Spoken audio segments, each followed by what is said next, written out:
దేవుడు సీత ఇక్కడికి తీసుకొచ్చావు? రండి, మీకోసమే చూస్తున్నాను. ఎవరు కావాలో చూసుకోండి. పిల్లలందరినీ చూసి మీకు నచ్చిన బాబుని సెలెక్ట్ చేయండి. దేనికి సీత? దత్తత తీసుకోవడానికి. ఏమండి, ఈ బాబుని తీసుకెళ్తామండి. అలాగే రండి, సంతకాలు పెడుతురు గాని.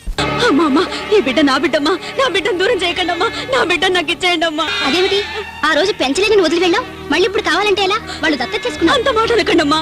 వాడిని వదిలిపెట్టి బతకలేకపోతున్నాను, వాడిని మర్చిపోలేకపోతున్నాను. ఏ కూలో నాలు చేసుకుని వాడిని పోషించుకుంటానమ్మా. నా బాబు నాకు ఇచ్చేయండి అమ్మా. అమ్మ, నీ కాళ్ళకు దండ పెడతానమ్మా. నా కొడుకు తీసుకెళ్ళకమ్మా. నా కొడుకు నాకు ఇచ్చేయమ్మా. ఇవ్వమ్మా. సారీ అండి, మీరు ఇంకో బాబుని చూసి తీసుకెళ్ళండి. వద్దండి, లేకుండా ఏ బిడ్డ పుట్టదు. ఏ బిడ్డను తీసుకెళ్ళినా ఇదే సమస్య వస్తుంది. అవును సీత, 10 నిమిషాలు ఎత్తుకున్న బిడ్డ దూరం అయిపోతేనే ఇంత బాధపడుతున్నావు. మరో బిడ్డను తీసుకెళ్ళి ఓ 10 ఏళ్ళు పెంచాక ఆ బిడ్డ తల్లిదండ్రులు వచ్చి మా బిడ్డని మాకు ఇచ్చేసామని తీసుకెళ్లిపోతే తట్టుకోగలవా? భరించగలవా? ఇప్పుడు పైన చూపించింది మనము సినిమా సీన్ అనుకుంటున్నారు కదండి, కానీ నిజంగా ఈ రోజు నా ఊపిలో అటువంటి కపుల్ నా దగ్గరికి వచ్చారు. ఆ వైఫ్ కి 44 ఇయర్స్ అండి, మరి ఆయనకి దగ్గర దగ్గర 49 ఉన్నాయి.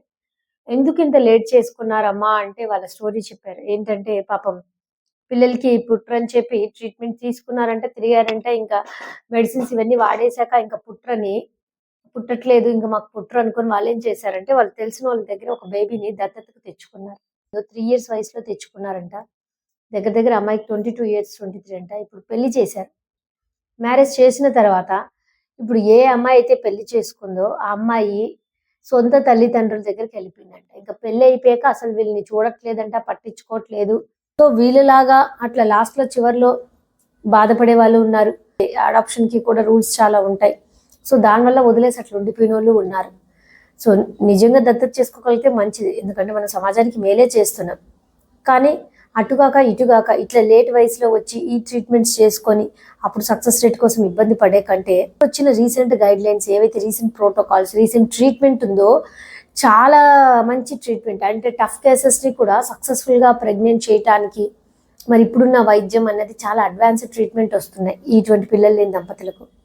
సో ఎవరైతే మరి ఈ విధంగా ఆలోచించారో, వీళ్ళలాగా ఆగిపోయి ఉన్నారు, లేకపోతే ఇలా వదిలిపెట్టి పిల్లలు వెళ్ళిపోయి అలా ఊరుకున్నారు, వీళ్ళందరికీ కూడా వాళ్ళు ఇటువంటి ట్రీట్మెంట్స్ తో మీకు మీరే మీ పిల్లల్ని మీ కడుపులో నుంచి వచ్చి ఒక బిడ్డని మీరు కనొచ్చు.